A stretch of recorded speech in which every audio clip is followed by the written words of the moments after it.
Mimi Dr. Lameck Karanga, mkuu wa wilaya ya Karatu. Kama mnavyofahamu, zimebaki siku 6 kufanyika zoezi kubwa ambalo ni la kikatiba katika Jamhuri ya Muungano wa Tanzania, ambalo ni siku ya kupiga kura kwa kupata viongozi watakaotuletea maendeleo katika taifa hili, yani siku ya uchaguzi mkuu. Na sisi kwa wilaya ya Karatu tuko shwari, amani ipo ya kutosha. Niwaombe wananchi wote wajitokeze kwa wingi kuhakikisha kwamba zoezi hilo linafanyika, na wala wasipate ushawishi wowote wala kupokea maneno yanayopita kwenye mitandao kwamba hakuna zoezi hilo. Mimi ninawahakikishia na nitaendelea kuwahakikishia wilaya iko shwari, na wote kama tunavyofahamu hadi sasa hivi tunaendelea na shughuli zetu za kawaida, na siku hiyo tukimaliza kupiga kura tujitokeze tena kufanya majukumu yetu ya kawaida kama tulivyozoea. Niwaombe pia, ukitoka hiyo siku kwenda kupiga kura, toka na mwenzako, toka na ndugu yako, toka na rafiki yako, na muhamasishe pia na wengine ambao wakati mwingine wanakuwa hawafahamu kwamba siku hiyo ni siku ya kupiga kura, ili twende tukatekeleze wajibu wetu wa kikatiba wa kupiga kura na kuchagua viongozi wetu wa kutuletea maendeleo katika taifa letu. Nawashukuru sana na watakia majukumu mema wakati mnajiandaa kwenye siku hiyo muhimu ya kupiga kura ya tarehe 29 mwezi wa 10 2025. Naitwa Florida Kimambo, ni msimamizi wa uchaguzi jimbo la Karatu.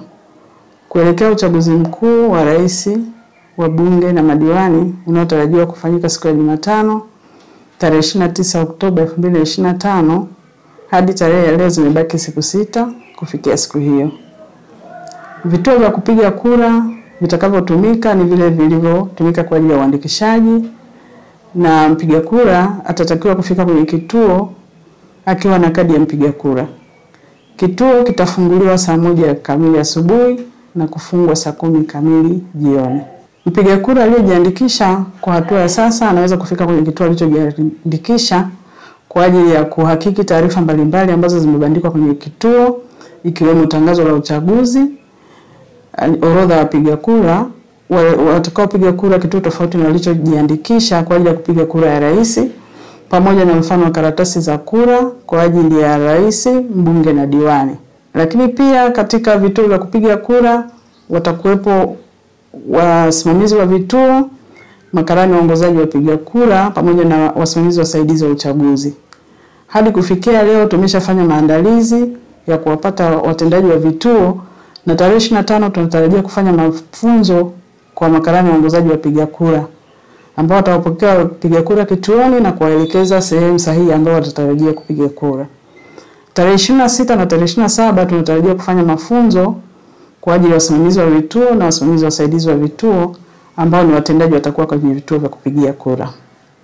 Mpiga kura ambaye kitambulisho chake kimepotea au kimeharibika anaweza kupiga kura kwa kutumia vitambulisho vifuatavyo: leseni ya udereva, pasi ya kusafiria au kitambulisho cha NIDA. Na ili aweze kupiga kura kwa kutumia vitambulisho hivyo ni lazima awe ameandikishwa kwenye daftari la kudumu la wapiga kura, na majina yaliyoko kwenye vitambulisho mbadala atakavyotumia ni lazima yafanane na majina yaliyoko kwenye daftari la kudumu la wapiga kura. Ninawahamasisha wananchi wa jimbo la Karatu waweze kujitokeza kupiga kura siku ya tarehe 29 Oktoba 2025 kwa amani na utulivu. Ni vema akatoka mapema kwa ajili ya kupiga kura ili kuwahi kabla kituo hakijafungwa. Kura yako, haki yako, jitokeze kupiga kura.